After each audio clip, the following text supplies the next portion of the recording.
museumnya sendiri ada nih, Museum Monumen Yogyakarta Kembali atau yang lebih dikenal dengan Monjali, merupakan sebuah museum yang terletak di Jonggang, Seriharjo, Kagling, Kabupaten Sleman di daerah istimewa Yogyakarta. Museum ini mulai dibangun pada tanggal 29 Juni 1985 dan diresmikan pada 6 Juli 1989 oleh Presiden Soeharto. Museum ini didirikan dengan tujuan untuk memperingati peristiwa sejarah ditariknya tentara kolonial Belanda dari ibu kota Yogyakarta pada 29 Juni 1949 yang sekaligus juga menjadi penanda berfungsinya kembali kota Yogyakarta sebagai ibu kota Republik Indonesia yang direbut dari penjajahan Belanda. Gagasan awal pendirian Museum Monjali disampaikan oleh Kolonel Sugiarto dalam peringatan Jogja Kembali yang diselenggarakan pada 29 Juni 1983. Informasi selanjutnya akan disampaikan oleh Wisang. Oke teman-teman, ini ada berikut lanjutan sejarahnya. Keunikan Museum Monjali terletak pada strukturnya, bangunannya. Bangunan Monjali berbentuk kerucut yang terdiri dari 3 lantai. Bentuk bangunan yang unik ini sangat ikonik dan telah menjadi ciri khas dari Museum Monjali. Selain itu, keunikan lain dari Museum Monjali adalah bangunan induk museum yang dikelilingi oleh kolam ikan. Adanya kolam ini berfungsi sebagai pengaman yang menurut tradisi diartikan sebagai penolak segala sesuatu yang bersifat jahat. Selain itu, air kolam juga dapat diartikan sebagai lambang kesucian, harapan dengan melewati kolam ikan.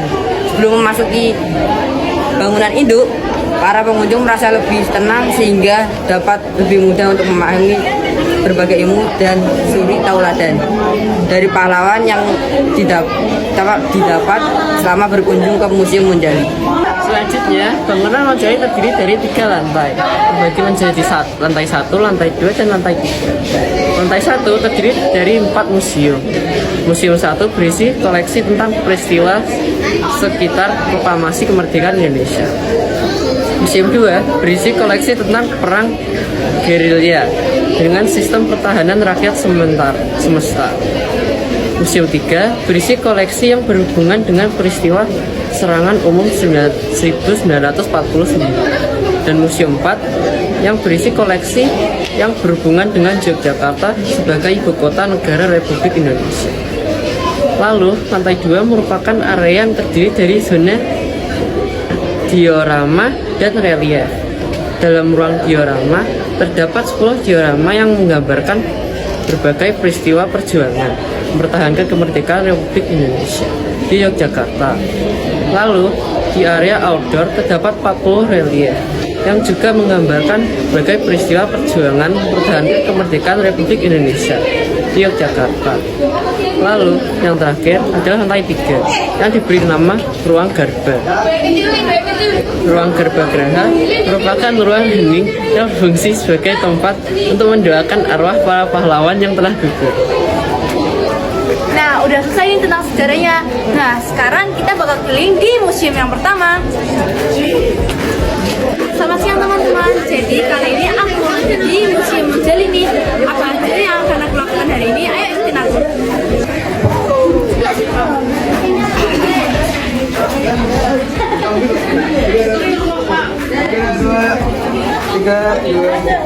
Di sini terdapat portal yang digunakan. Oh, ini tembakan Ini spam. Nah, yang selanjutnya adalah perahu mayang. Pada bulan April hingga Juli 1946 dimanfaatkan oleh pasukan MTKR Laut untuk operasi lintas Laut Banyuwangi dan Bali, sekaligus membuka pelabuhan Banyuwangi sebagai jalur politik dan ekonomi. Selanjutnya, di sini ada berbagai senjata-senjata yang amunisi maupun yang senjata api. Yang senjata api ada yang pertama kecepak, yang kedua ada Colt 45 USA tahun 1938, yang ketiga ada Husqvarna dari Swedia tahun 1945, lalu ada yang keempat FN SNW Inggris tahun 1938, yang kelima Pistol RI Demak Ijo tahun 1945. Dan yang keenam Tokarev TT 33 Rusia 1930. Yang ketujuh FN 45 USA 1945. Lalu kita lanjut, ada senjata yang bersifat granat. Yang pertama adalah granat nanas Demak Ijo 1945. Yang kedua sumbu api Pindad Bandung 1945. Tiga, granat mortir 50 mm Yugoslavina. Yang empat, granat Biombok Demak Ijo 1945. Yang kelima ada granat ATM 31. Yang keenam ada granat Longser atau granat asap. Yang ketujuh ada bom molotov. 8 granat mortir 12 mm 100 mm.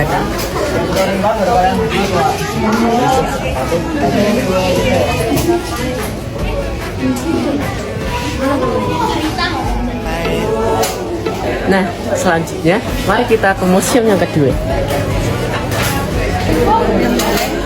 6.000 kilometer.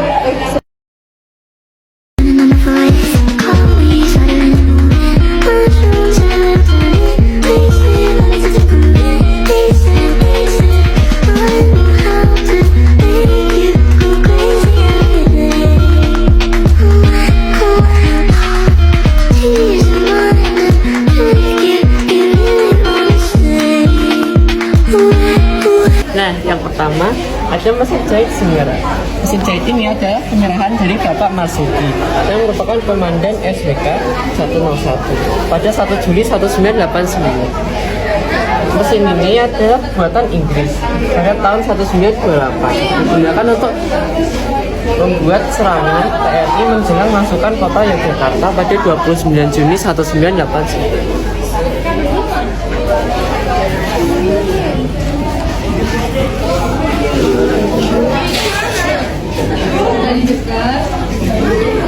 Barang yang kedua dan ketiga adalah yang pertama ada kursi makan warung puas dan ada baju kerja SRI Paduka Kaku Alam yang ke-8. Nah, untuk penjelasannya sendiri, dari kursi makan warung puas adalah tempat duduk Sri Sultan Hamengkubuwono IX waktu meninjau keamanan dalam kota tanggal 4 Juli 1949 dan singgah di warung puas Kampung Gamelan. Di sini tempat kumpulnya TNI dan gerillaan. Yang terakhir ada baju kerja Sri Paduka Kaku Alam 8. Dari jelasannya adalah baju kerja yang dipakai oleh Sri Paduka Kaku Alam 8 dalam pengawasan pengembalian kota Yogyakarta pada tanggal 29 Juni 1949. Selanjutnya, barang terakhir di museum ini adalah kursi kerja Sri Sultan Hamengkubuwono IX. Sebelumnya kita harus tahu Sri Sultan Hamengkubuwono IX itu siapa? Sri Sultan Hamengkubuwono IX adalah Menteri Pertahanan Koordinator Dalam Negeri tahun 1947 sampai 1949. Lalu kursi kerjanya Sri Sultan Hamengkubuwono IX ini adalah kursi kerja yang pernah dipakai oleh Sri Sultan Hamengkubuwono IX di gedung Kepatihan Yogyakarta tahun 1945 sampai 1949. Terima kasih.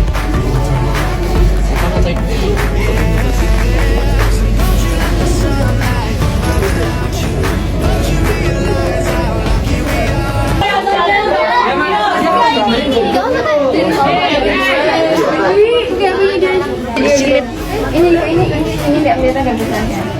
Kamu kelihatan. Tapi sih. Itu sih harus briefing dulu ya.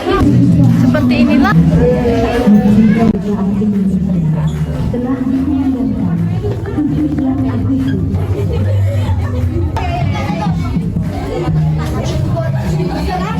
Aji, apa itu di mana? Aji mana? Aji.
Jadi ada 4 jenis pesawat yang akan aku ceritakan sejarahnya. Yang pertama ada Bateng Ki-27 Nate. Pesawat Nishikoren merupakan pesawat latih lanjut yang dikembangkan dari pesawat tempur Ki-27 Nate buatan pabrik Nakajima, Jepang yang diproduksi pada tahun 1983. Menggunakan motor radial dingin angin Hitachi dengan kekuatan 450 daya kuda dengan kecepatan maksimum 275 km per jam dan kemampuan jelajah sejauh 220 km per jam. Secara keseluruhan panjang pesawat adalah 7,60 meter. Kita dan sayap di mana nih? 11,64 meter. Yang kedua ada Mitsubishi Ki-51. Mitsubishi Ki-51 sebutan Army tipe 99 sekutu julukan Sonia adalah sebuah dive bomber ringan yang melayani tentara Kekaisaran Jepang selama Perang Dunia Kedua. Pesawat ini pertama kali terbang pada pertengahan 1939. Awalnya digunakan melawan pasukan Cina. Itu terbukti menjadi terlalu lambat untuk menahan pesawat-pesawat tempur dari kekuatan sekutu lainnya. Untuk 2 pesawat lain akan dijelaskan oleh Wicang. Nah, pesawat yang ketiga adalah Nakajima KI-43 Hayabusa. Nakajima KI-43 Hayabusa merupakan pesawat tempur berbasis darat yang digunakan oleh pasukan udara Angkatan Darat Kekaisaran Jepang selama Perang Dunia Kedua. Hayabusa juga dipakai oleh Manchukuo serta Thailand saat itu. Sekutu menyebutnya dengan sebutan Oscar atau Army Zero karena mirip dengan Mitsubishi A60. Pilot sekutu menyebutnya bahwa pesawat ini merupakan target sulit tembak, akan tapi mudah terbakar terusak setelah beberapa tembakan.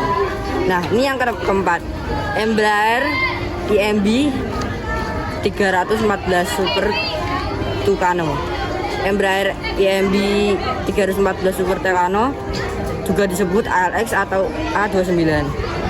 Merupakan pesawat turboprop serang ringan dari Brasil yang didesain dan diproduksi oleh Embraer sebagai pengembangan dari Embraer IMB 312 Tucano. Pesawat A29 Super Tucano juga bisa dapat membawa beragam variasi amunisi layaknya amunisi berpandu presisi dan dirancang untuk menjadi platform sistem murah dan di medan operasi ancaman ringan. Oke. Nah, jadi seperti ini teman-teman pemandangan di Museum Dirgantara. Yuk kita lihat. So don't you let the sunlight get out without you. Don't you realize how lucky we are? Open up your heart, baby, let it all go tonight. Hai teman-teman,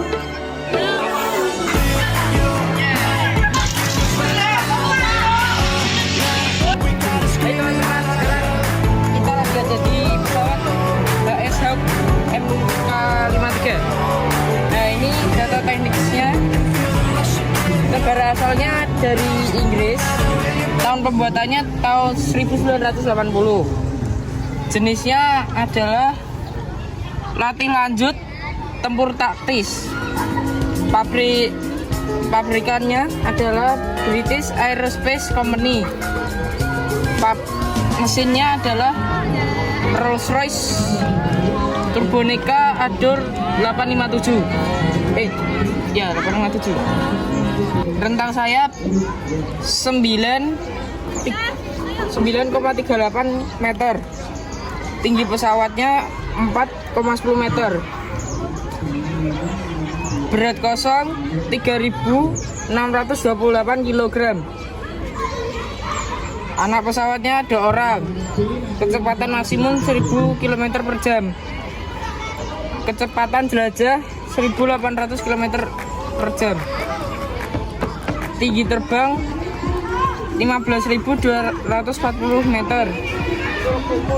Persenjataan 1x30 mm Aden Cannon 2.540 kilo untuk roket dan bom. Sejarahnya 24 Februari 1981. Kekuatan TNI AU masuk ke Skadron Pendidikan 103 Wingdik 1 Kodik KU. 17 Januari 1985, kekuatan Skadron Udara 15 Madiun, tim aerobatik Spirit 85. Ya, itu saja, langsung kita lanjut ke tempat lainnya.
Searching for me while I'm covered in muck from the earth and the sea. Scratching this carcass like dogs with the fleas backing, leaning, lying all around me. Pada tanggal 21 Juli 1947, militer yang pertama dengan menyerang kapal udara di Pulau Jawa, kecuali pangkalan yang terjadi serangan tersebut karena adanya asapnya tebal. Untuk mengimbangi tindakan lawan, maka PSAU Komodor Utara S, Sutro Surya Dharma dan perwira operasi Komodor Muda Eling Perdana Kusuma merencanakan serangan balasan yang didukung dengan 1 pesawat terbang gunting dan 2 pesawat terbang curang untuk melancarkan misi pemogongan. Pukul 5 pagi tanggal 29 Juli 1947, 3 pesawat berikut 3 pilot yaitu Kadet Udara Mulyono, Kadet Udara Sutarjo, Sigit, Kadet Udara Suhartono Al-Harbani, dan 3 penembak udara yaitu Abdul Rahman, Sutarjo, dan Kabut. Tinggal landas dari pangkalan udara Magelang sasaran. Serangan pendadakan atas ketiga basis militer Belanda di Semarang, Salatiga dan Ambarawa berhasil dengan baik. Dan ditinjau dari segi militer memang tidak ada besar artinya. Akan tetapi secara psikologis dan politis menguntungkan bagi perjuangan bangsa Indonesia. Gurnya 3 merintis atau kelompok 9 Juli 1947. Setelah mendapat persetujuan dari pemerintahan Belanda, maka pukul 1 siang pesawat India yang CLA yang disewa oleh pemerintah Indonesia meninggalkan udara Singapura dengan membawa obat-obatan sumbangan jatuh tenggelam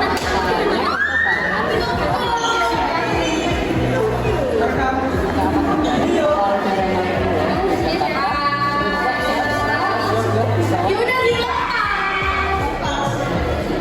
pesawat.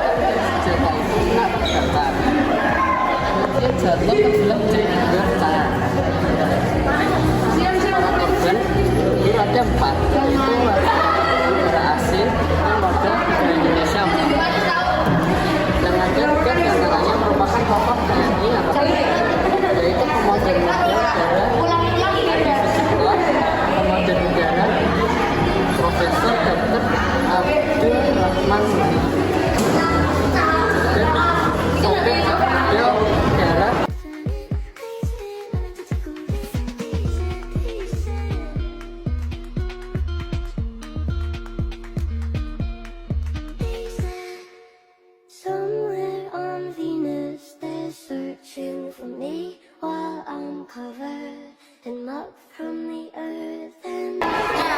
Selanjutnya ada Kodiklat AU, Komando Pembinaan Doktrin Pendidikan dan Latihan TNI AU atau Kodiklat AU.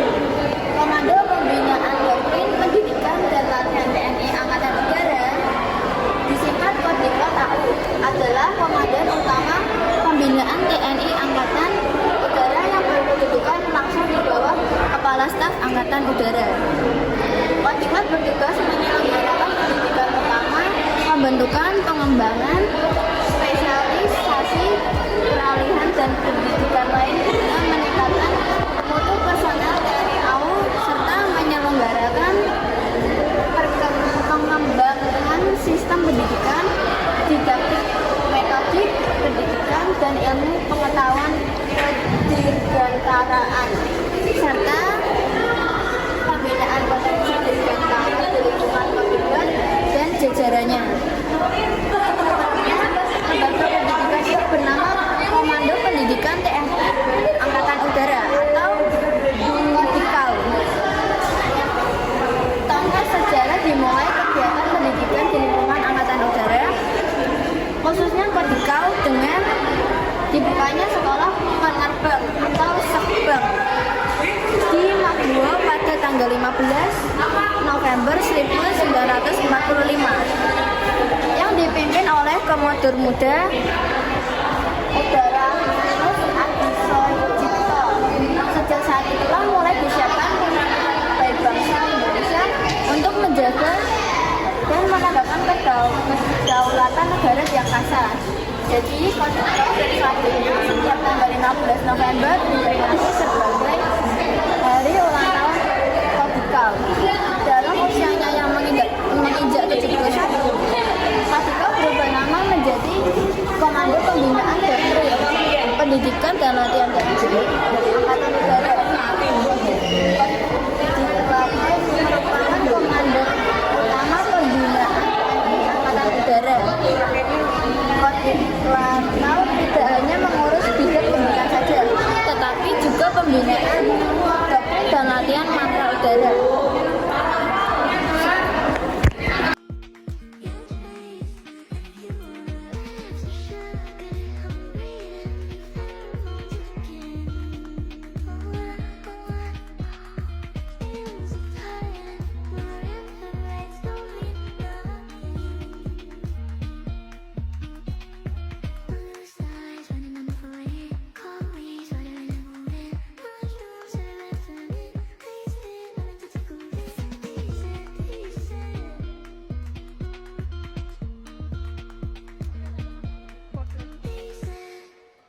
Somewhere on Venus, they're searching for me while I'm covered in muck from the earth and the sea.